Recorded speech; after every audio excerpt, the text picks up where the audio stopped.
바울은 무척이나 로마를 가고 싶었습니다. 왜냐하면 그 당시에는 지구가 둥글다고 생각하는 시절이 아니고 평면이라고 생각했는데 그 평면의 끝이 서바나, 스페인이라고 생각했습니다. 그래서 스페인에 가려면 로마를 거쳐야 되고 로마를 가기 위해서 너무나 가고 싶었는데 로마를 가려면 우선 예루살렘을 올라가야만 합니다. 왜냐하면 아무리 이방 땅에 복음을 전해도 유대인으로 크리스찬된 사도들을 중심으로 한 유대인 크리스찬들이 인정을 해주지 않으면 이 사람이 아무리 예수를 믿어도 받아들이지 않으면 그만인 거죠. 그래서 예루살렘으로 굳이 올라갑니다. 근데 그때 사도 바울의 마음이 어땠냐면 내가 올라갔다가 잘못하면 돌에 맞아 죽을 수도 있겠구나. 그 각오로 올라가요. 그러니까 이 유대인들이 얼마나 반대하고 있을 것인가 하는 것이 눈에 보이면서 올라가는데 사도 바울이 내가 만약에 돌에 맞아 죽는다면 내가 무언가 정확한 복음을 남기고 떠나야 되겠다. 그래서 이 로마 교회를 향해서 한 번도 가본 적이 없지만 로마 교회 성도들을 향해서 복음이 뭔지 정말 예수가 뭔지 정확하게 표현을 하겠다고 적은 것이 로마서예요. 그러니까 이 로마서가 얼마나 중요한지 몰라요. 그래서 어떤 신학자는 함을 심지어 다른 복음서 다 불타도 로마서만 불 안 타면 된다고 할 정도로 굉장히 중요한 복음서입니다. 1515년 11월 3일에 마르틴 루터가 사실은 대학교 교수였습니다. 비텐베르크 대학 성서학 교수인데 이 교수가 로마서를 학생들에게 강의하게 돼요. 그래서 이 로마서를 강의를 하는데 강의를 1년 동안 하는 동안에 학생들도 마음에 뜨거움을 느꼈지만 교수인 마르틴 루터가 너무나 뜨거움을 느꼈어요. 구원의 길은 하나밖에 없다는 거예요. 오직 예수 그리스도를 믿어야만 의롭게 될 수 있다. 그걸 이신칭이라고 합니다. 그 믿음 위에 확고하게 서게 돼요. 그래서 이 마르틴 루터가 어떤 행동을 하냐면 그 비텐베르크 성당 뒤쪽의 벽에다가 95개의 조항을 붙이게 돼요. 이게 예수 믿는 거다. 이렇게. 제가 오래전에 동유럽에 갔을 때 그 성전을 들렸습니다. 성전이 크지 않습니다. 우리 교회만한 정도밖에 안 되는데 더 뒷벽에다가 99개의 그 조항을 다 적었어요. 그게 바로 루터입니다. 엄청난 종교개혁의 도화선이 되죠. 그래서 나중에는 로마 교황 앞에 서게 됩니다. 교황 앞에 딱 섰는데 교황이 뭐라고 그러냐면 너 지금이라도 부인해라. 지금이라도 네가 예수를 부정하면 화형은 시키지 않겠다 이렇게 얘기해요. 근데 이때 루터가 하는 말이 뭐냐면 저는 하나님의 말씀과 양심에 근거하여 결단을 내렸고 나의 확신이 잘못됐다고 생각하지 않기 때문에 나는 내 입장을 철회할 수 없습니다. 하나님 저를 불쌍히 여겨 주옵소서. 이걸 보면 이 로마서를 연구하는 가운데 루터가 확신을 가진 게 얼마나 뜨거웠나 하는 걸 우리가 알 수 있습니다. 그렇게 종교개혁이 일어나고 200년 후에 잔 웨슬레라는 한 사람의 마음을 로마서가 건드립니다. 잔 웨슬레가 마음에 어떤 그 복음의 간격도 없이 어느 수요일 저녁에 올드스게이트 교회를 가서 그것도 평신도가 루터의 이 로마서 강의 소문을 읽고 있는데 그 내용을 듣다가 뜨거워져요. 잔 웨슬레 그 순간에 뒤집어집니다. 예수를 정말 만나고 그때부터 복음을 전하는데 어마어마한 역사가 일어납니다. 그런가 하면 마르틴 루터 이전에 이 로마서로 엄청난 영향을 받은 한 인물이 있습니다. 그게 바로 어거스틴이죠. 로마서 10장 13절 이하에 보면 낮에와 같이 단정히 행하고 방탕하거나 술 취하지 말며 음란하거나 호색하지 말며 다투거나 시기하지 말고 오직 주 예수 그리스도로 옷 입고 정욕을 위하여 육신의 일을 도모하지 말라. 당시에 어거스틴은 정부와 그러니까 불륜의 관계를 맺고 있었어요. 근데 그게 너무 마음이 아픈 거예요. 아픈 가운데 아침에 눈을 떴는데 담벼락 너머에 아이들이 노래를 부르는데 그 노래가 어떻게 들리냐면 톨레레게 톨레레게. 원래는 그 소리가 난 게 아니죠. 근데 자기 가슴이 그렇게 들려왔어요. 톨레레게의 뜻이 뭐냐면 집어서 읽어라. 집어서 읽어라 그런 뜻이에요. 그때 이 어거스틴이 뛰어가서 성경을 잡고 편 장면이 로마서 13장 13절입니다. 그러니까 로마서 이 편지 하나가, 사도 바울이 목숨을 걸고 적은 편지 하나가 어거스틴을 뒤집어 놓고, 그리고 마르틴 루터를 뒤집어 놓고, 마르틴 루터의 그 서문을 통해서 잔 웨슬리의 마음을 뒤집어 놓고, 오늘 이 시간에 저와 여러분에게도 불처럼 로마서는 임할 줄 믿습니다. 오늘 본문은요, 율법 없는 사람들, 그러니까 이방인에 대한 고발이에요. 우리가 같이 한번 읽어보겠습니다. 12절 시작. 무릇 율법 없이 범죄한 자는 율법으로 말미암아 심판을 받으리라. 아멘. 제가 목사로서 참 가끔이면서도 자주 듣는 이 질문이 뭐냐면, 목사님, 그러면 조선시대에 이순신 장군은 예수 안 만나서 못 믿었는 건데 그 사람은 어디로 갑니까? 이런 질문이에요. 도대체 이순신 장군이 왜 그렇게 중요한지 모르는데 이순신 장군 어디 갔냐는 거예요. 근데 이런 질문을 한국 목사님들만 받는 게 아니에요. 미국 목사님들도 똑같은 질문을 받는다는 겁니다. 콜럼부스가 아메리카 대륙을 발견하기 전에 그 땅에 살던 인디안들은 어디 갔냐는 거예요. 또 그 중국 사람들은 도대체 어디에 천당 갔습니까? 지옥 갔습니까? 동일한 질문을 미국 목사님들도 받는다는 거예요. 그런데 필라델피아의 도널드 그레이 반하우스라는 굉장히 유명한 목사님이 계십니다. 근데 그 목사님이 설교 가운데 이 내용을 이렇게 말씀을 했습니다. 만일을 10번 했어요. 만일 내가 천당 가서 콜럼부스가 아메리카 대륙을 발견하기 전에 인디언들이 거기에 있다면, 그리고 그 땅에 중국 사람들이 거기에 있다면 나는 할렐루야 할 것입니다. 그리고 하나님이, 잘 들어보십시오, 거룩하심을 침해받지 않으시면서도 그 사람들을 그곳에 데려오실 수 있다면 이것은 할렐루야일 것이고, 나와 같이 불경건한 자가 거기에 있는 것 자체가 아마도 가장 놀라운 기적일 것입니다. 자, 가끔 이런 질문을 받아요.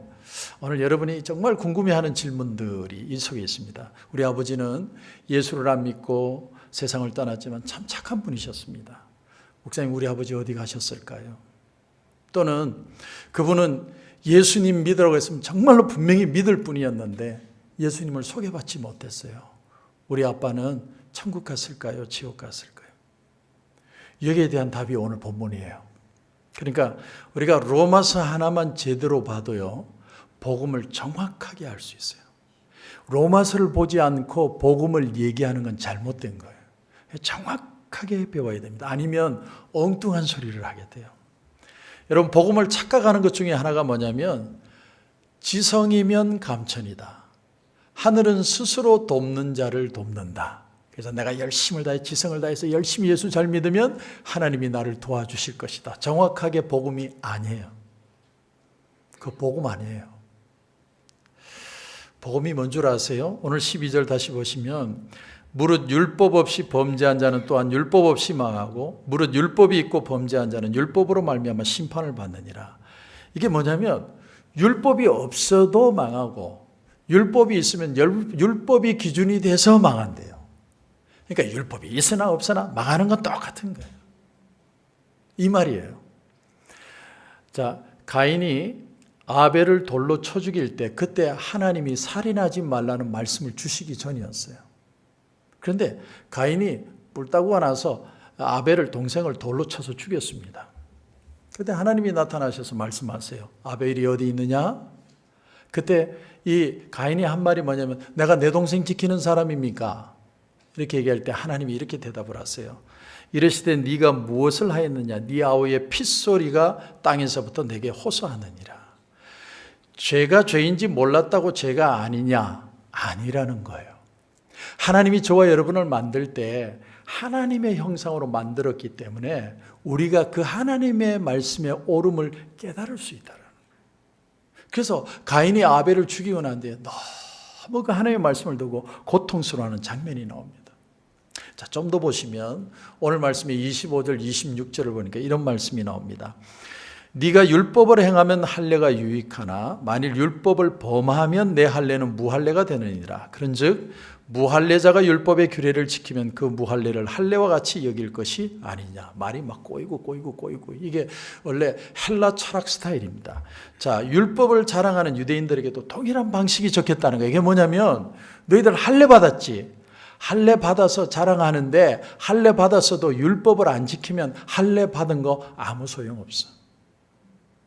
또 할례를 안 받은 사람이라도 율법을 잘 지키면 그 사람은 할례와 같은 효과가 나는 거야. 이런 말이에요. 이러니 유대인들이 얼마나 뿔따구가 났겠어요. 우리는 할례 받은 거, 초순 피플인 거, 아브라함의 자손인 거 막 자랑을 했는데 율법 안 지키면 다 소용없어. 이래 얘기하니까 화가 난 겁니다. 쉽게 얘기하면 이런 거예요. 우리가 좀 피부에 닿게 제가 말씀을 드릴게요. 내가 교회에서 열심히 일을 해서 집사도 되고 장로님도 되고 권사님도 되고 목사도 되고 헌금생활 봉사생활 열심히 했는데 너 말씀대로 안 살면 그거 아무 소용없어. 이런 말이에요. 아니 우리는 이렇게 열심히 해서 하나님의 마음을 감동해서 우리 자식도 잘 되고 나도 잘 되고 만수무강해서 별 탈 없이 이 세상을 참 풍성하게 살고 싶은데 말씀 안 지키면 아무 소용없어. 이게 복음이에요. 우리가 아무것도 그럼 할 게 없네요. 여러분 복음이 뭔지를 정확하게 알아야 돼요. 왜 이게 이렇게 중요하면 여러분 잘 들어보세요. 좋을 때는 몰라요. 내가 신앙생활 잘하고 교우관계 좋고 모든 게 행복할 때는 너무 좋은 거예요. 그런데 시험이 찾아오면 내가 신앙생활하다 어려움을 당하면 병들면요 확 흔들려 버려요. 왜 그런 줄 아세요? 복음을 정확하게 이해하지 못해서 그래요. 복음을 정확하게 이해를 하면요 잠깐은 흔들릴 수 있지만 다시 뿌리를 내리고 아름드리 나무로 풍성하게 오히려 성숙할 수 있습니다. 그러므로 여러분 어떻게 하시겠어요? 평생을 살면서 매일같이 시험 들면서 여러분 사시겠어요? 아니면 어떤 환경에서도 더 성숙하고 아름드리 나무로 더 뿌리를 깊이 내려서 하나님 앞에 멋진 신앙의 삶을 살겠습니까? 복음을 제대로 받아들인다는 게 이만큼 중요해요. 도스토옙스키의 죄와 벌이라는 그 작품을 보면 라스콜니코프라는 청년이 나오죠. 근데 이 청년은 굉장히 의협심이 강한 청년이에요. 그래서 의로움을 따라서 삽니다. 근데 그 동네에 고리대거모라는 전당포에 노파가 있어요. 자기가 볼 때는 이 노파는 죽어야 돼. 인간도 아니야. 아주 정말 피 한 방울 안 날 것 같은 나쁜 사람. 그래서 어떻게 해요? 라스콜니코프가 그 노파를 죽여요. 근데 아무 양심의 가책이 없었어요. 당연히 죽을 사람 죽었다는 거예요. 저런 매정한 인간, 저런 못된 인간은 죽어야 된다는 거예요. 그런데 나중에 라스콜니코프가 이걸 죄라는 걸 인식하게 돼요. 어떻게 하느냐면 소냐라는 한 창녀를 통해서 하나님이 누군지를 알게 되고 말씀을 받은 뒤에 마음에 깊은 길티 필링을 느끼기 시작해요. 여러분 오늘 우리 인생에 하나님의 법 없이 양심을 지키는 것이 과연 가능하다고 생각할 수 있겠습니까? 인간이 아무리 의롭게 산들 얼마나 완벽하게 의로울 수 있다고 여러분 생각하십니까? 오늘 본문의 12절을 다시 보시면 무릇 율법 없이 범죄한 자는 율법 없이 망한다. 망한다는 단어가 NIV 성경을 보면 페리시 이렇게 돼서 멸망한다는 거예요. 원어로는 아폴로온타이 죽는다는 거예요. 율법 없으면 죽어요. 하나님의 법, 하나님의 잣대 없이 양심대로 살면 죽는다고요. 이게 성경이에요. 제가 지금도 마음의 아픔으로 남아있는 한 내용이 있습니다. 전에도 한번 말씀을 드린 것 같은데 제가 저희 딸에게 참 큰 상처를 준 사건이 하나가 있어요. 그때 딸이 주니어 하이였을 때인가 그런데 저 흑인 교회에서 우리가 교회를 리스해서 예배 드릴 때입니다. 제가 서재가 있고 금요일 저녁인데 옆방에서 피아노가 있었거든요. 막 피아노를 치는데 자기 친구하고 피아노를 치면서 뭘 불렀냐면 프라이스 택이라는 노래를 불렀어요. 많이 그런 노래 있어요. 예. 근데 그게 유명했다는 말이에요. 그때 내가 알 정도면 나도 들었다는 얘기죠. 근데 저희 딸이 막 그 노래를 신나게 둘이서 부른 거예요. 그날 밤에요, 제가 집에서 처음으로 우리 딸을 무릎을 꿇렸어요. 내가 고함을 질렀어요. 네가 교회에서 어떻게 팝송을 부를 수가 있냐. 막 화가 났어. 나도 내 분노를 내가 주체할 수가 없었어. 저희 딸에게는 그게 트라우마로 남아 있습니다. 왜 아빠는 이렇게 이율배반적이라고 느꼈냐면, 딸에게는 그렇게 큰 소리 치는데 똑같이 피아노 치는 다른 친구에게는 아무 말도 안 했어. 하면 안 되죠. 그거 하면 교인 바로 시험 들어 교회 떠나는데 그거 어떻게 합니까? 그러니까 딸이 보는 아빠는 너무 이율배반적인 사람이에요. 나한테는 철저하게 말씀대로 살라고 그러고 다른 사람은 용서해 주고. 오래도록 딸 마음속에 트라우마로 남았어요. 오랜 세월이 지나서 저희 딸이 성인이 되었을 때 어느 날 제가 저희 딸에게 그렇게 얘기했습니다. 지혜야, 아빠가 그때는 미안했다. 아빠가 그러는 게 아닌데 아빠는 지금이라도 목회를 그만두고 싶을 때가 참 많아. 왜냐하면 나도 똑바로 못 살면서 다른 사람 똑바로 살라고 말하는 게 너무 힘들어. 그런데 네 엄마가 무서워서 계속 하는 거야. 네 엄마가 무서워.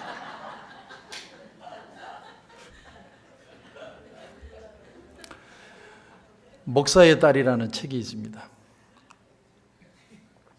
박혜란 목사님이라는 분이 책을 적었는데 굉장히 불편한 책이에요.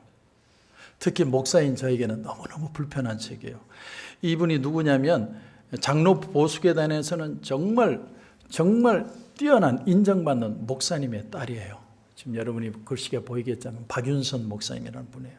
이분은요, 성자예요, 성자. 진짜 이런 분이 없다니까요. 거기다가 굉장히 지혜가 많아요. 주석을 적었다니까요. 박윤선 주석. 굉장히 유명한 주석이에요. 이분은 학적으로 모든 것에 삶 자체도 성자처럼 사는 저희 아버지가 가장 존경하는 사람이에요. 수많은 목사들을 배출했고요. 수많은 교수들이 그 밑에서 나왔어요. 최고로 존경하는 목사예요. 제가 한국에 있을 때 장로교단, 보수교단에 최고로 존경하는 분이에요. 그래서 오늘 이 얘기가 더 어려워요. 근데 단 한 가지, 그렇게 많은 존경을 받고 사람들이 정말 박윤선 목사님 그러는데 딸이 본 아버지는 달랐어요. 딸이 본 아버지는 유교 신자고 가부장적인 권위주의자고 철저한 율법주의자예요. 엄마를 매정하게 대하고 자녀들에게 아버지 사랑 안 주고 가정을 돌보는 건 세속적인 일이라고 생각해서 저도 지금 참 마음이 아픈 게, 저는 저희 딸이 학교에서 이벤트 할 때 한 번도 못 갔어요. 그게 너무 마음이 아파요. 성경 주석하는 데만 열심히 땀 흘리고 나가서 교회 일만 하고 자녀들이 다 상처를 받은 거예요.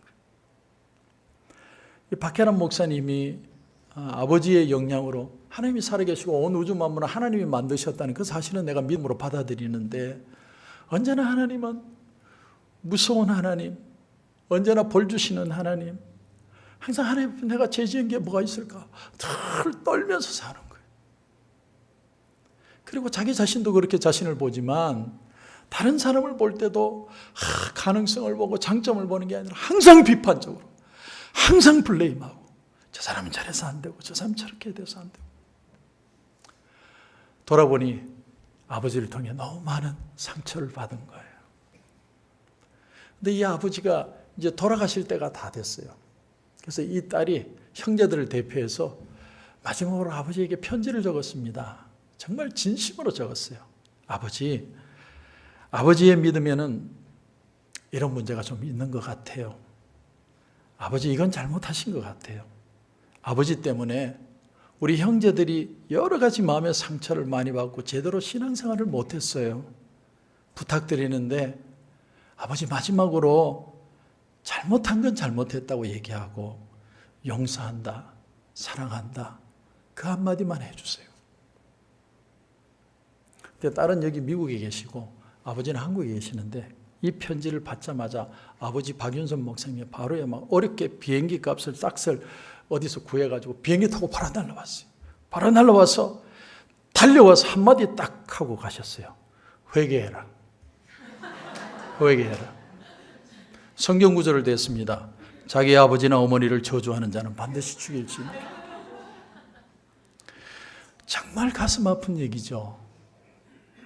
근데 저는 이해가 가요. 충분히 이해가 간다니까요. 이 박윤선 목사님은 정말 따님을 사랑하시는 거예요. 그래서 말씀대로 딸이 저주를 안 받았으면 좋겠는 거예요. 그래서 이렇게 표현할 수밖에 없는 거예요. 너 회개해. 하나님 말씀이야. 이해가 돼요. 그렇지만 그것 때문에 자녀들이 엄청난 상처를 받는 거예요. 왜 잘못했다는 말 한마디 못할까? 사랑한다는 말을 왜 못할까? 여러분, 율법주의자들은요, 자기가 잘못했다는 말 절대 못해요. 꼭 할 상황이 되면 어떻게 하냐면, 나도 잘못했지만 니도 잘못했잖아. 그냥 내가 잘못했다, 이게 안 돼요. 율법주의자들은 절대 안 된다니까요. 그러니까 더 화해하러 갔다가 더 열받아서 와요. 이 책이 논란이 많았습니다. 아무리 그래도 어떻게 딸이 아버지한테 이렇게 할 수 있냐. 그래서 이 박혜란 목사님이 굉장히 많은 컴플레인을 들었습니다. 근데 여러분 잘 들어보세요. 이분이 지금요 80이 넘으신 분이에요. 그리고 아버지 살아계실 때 책 적은 게 아니고 아버지 돌아가시고 나서 이 책을 적은 거예요. 왜 적은 줄 아세요? 아버지 블레임하려고 적어낸 게 아니라 한국교회를 향해서 적은 거예요. 박혜란 목사님이 이 책을 적은 이유는 너무 율법적으로 살지 말라는 거예요. 자식들이 다 상처받아서. 한국에요, 지금 아이들의요, 교회에 나오는 출석률이 3%가 안 돼요. 3% 이하로 떨어지면 미전도 종족이라고 그래요. 이게 한국의 현실이에요. 누가 책임질 건데요? 예수를 열심히 믿으면 믿을수록 더 무서운 사람이 되는 현상. 열심히 믿으면 믿을수록 교회 분위기 더 험악하게 만드는 현상. 교인들끼리 서로 끊임없이 서로 비판하고 비난하고, 조금만 뭐 하면은 자랑하고 과시하고. 여러분, 이거 해결받아야 돼요. 오늘 12절을 다시 보시면, 무릇 율법이 있고 범죄한 자는 율법으로 말미암아 심판을 받으리라. 우리가 좋아하는 율법으로 우리가 심판받는데요. 마태복음 25장에 보면 달란트 비유가 나옵니다. 그런데 한 달란트 받았던 사람과 주인이 주고받는 얘기가 24절 이하에 나옵니다. 한 달란트 받았던 자는 와서 이르되, 주인이여, 당신은 굳은 사람이라 심지 않은 데서 거두고 해치지 않은 데서 모으는 줄을 내가 알았으므로 두려워하여 나가서 당신의 달란트를 땅에 감추어 두었었나이다. 보소서, 당신의 것을 가지셨나이다. 그 주인이 대답하여 이르되, 악하고 게으른 종아, 나는 심지 않은 데서 거두고 해치지 않은 데서 모으는 줄로 네가 알았느냐? 그러면 네가 마땅히 내 돈을 취리하는 자들에게나 맡겼다가 내가 돌아와서 내 원금과 이자를 받게 하였을 것이니라. 놀라운 항의였고 놀라운 선고입니다. 그러니까 주인을 어떻게 봤냐면, 당신은 굉장히 매정한 사람이라는 거예요. 아주 굳은 사람이에요. 피 한 방울 안 날 사람이라는 거예요. 그래서 내가 땅에다가 이걸 감춰뒀다는 거예요. 주인, 당신은 너무나 원칙적이고 너무 고든 사람이기 때문에 내가 너무 두려워서 이걸 감췄다는 거예요. 그때 주인이 뭐라고 그러냐면, 그러면 은행에라도 맡겼으면 이자라도 받았을 거 아니냐. 이게 판결이었어요. 여러분, 하나님은 어떤 분이신가? 하나님을 제대로 아는 것만으로 우리 인생이 달라집니다. 하나님은 이 세상을 만드시고 뭐라고 말씀하셨냐면, 생육하고 번성하여 땅에 충만하라고 얘기하셨습니다. 인간에게는 한 가지를 더 했어요. 생육하고 번성하여 땅에 충만하라, 만물을 다스리라.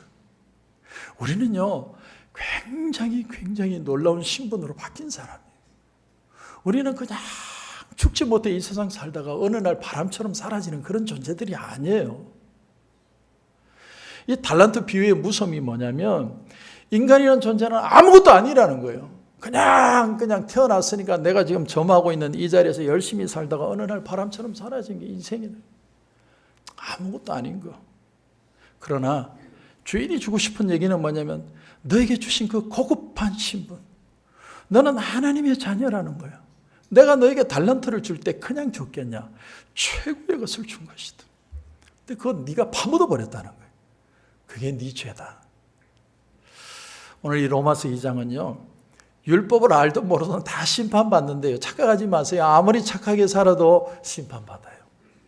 이게 성경이에요. 그런데 회개하라는 말이 아니에요. 오늘 말씀의 핵심은 뭐냐면 이 심판에서 빠져나갈 사람이 한 명도 없다는 거예요. 그럼 목사님 도대체 뭘 해야 되는데요? 도대체 어떻게 살라는 말인가요? 그 질문이 나와야 돼요. 그 질문이 나와야 복음을 만날 수 있어요. 디모데전서 2장 5절 말씀인데 우리 같이 한번 읽겠습니다. 시작. 하나님은 한 분이시요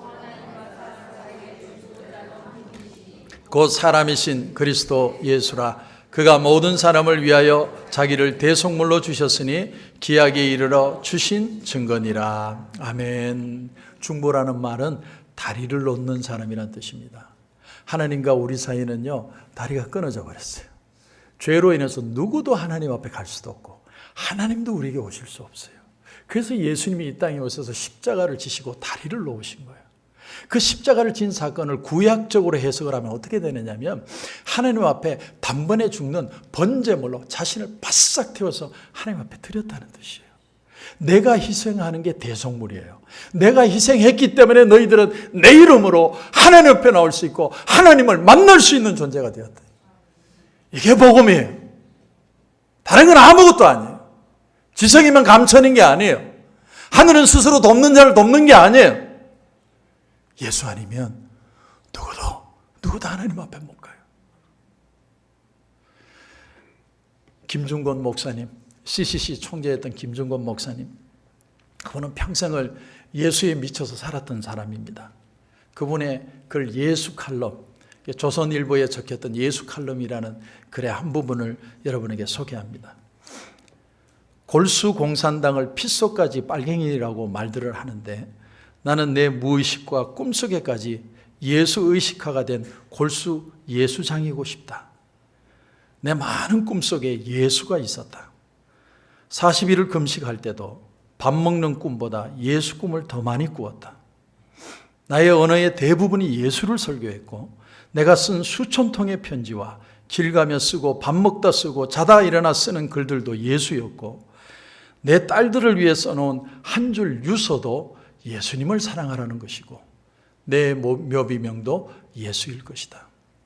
내게 흠도 티도 없는 최후의 순수하고 진실한 것이 있다면 목숨이 12번 다한 후에라도 더욱 사랑하고만 싶은 예수님 뿐이다.